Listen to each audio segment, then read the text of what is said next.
Хватило одного глотка холодной воды, чтобы заболеть, вспоминает Мака Гелисханова. Бабушка недавно перенесла инсульт, а тут еще и простуду подхватила. Состояние день ото дня становилось только хуже. Не помогало ни народное лечение, ни противовирусные препараты. 5 дней назад она оказалась на больничной койке.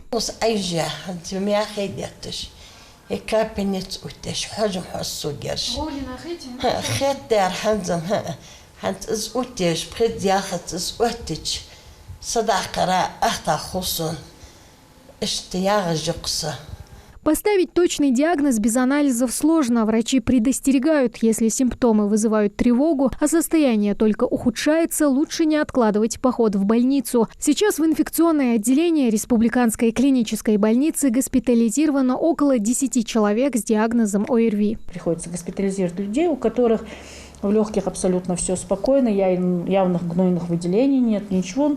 Обычные признаки ОРВИ, но действительно самочувствие больных очень сильно страдает.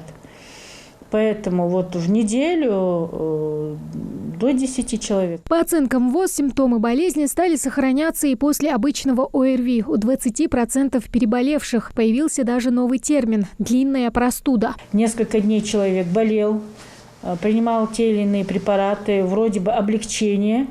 И буквально через пару дней повторно такая ситуация.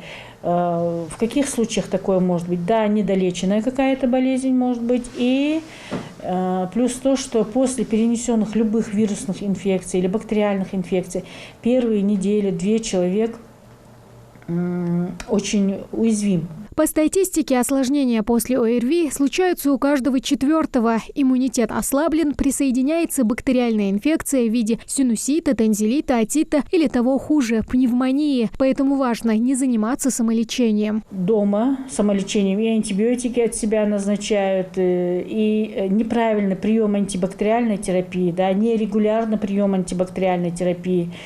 Оно тоже больше вреда нам наносит, чем пользы. И упущенных случаев очень много бывает. Вплоть до того, что нейротоксикозы, нейроинфекции, менингоэнцефалиты вторичные, это после отитов, гнойных гайморитов, назофарингитов. Главное правило профилактики – прогулки на свежем воздухе, здоровое питание и соблюдение водно-щелочного баланса. Или ребенок, или взрослый пьет больше жидкости. Это нам дает возможность, чтобы не было серьезной интоксикации. Когда высокая температура, теряют много жидкости, да? Поэтому обильное питье, цитрусовые, которые содержат витамин С, да, или другие фрукты, и маски. Самая эффективная защита от острых респираторных вирусных инфекций – вакцинация. Иммунитет вырабатывается уже через 8-12 дней и держится защитный эффект до года. Тамара Хашагульгова, Султан Булгучев, Магаз 24.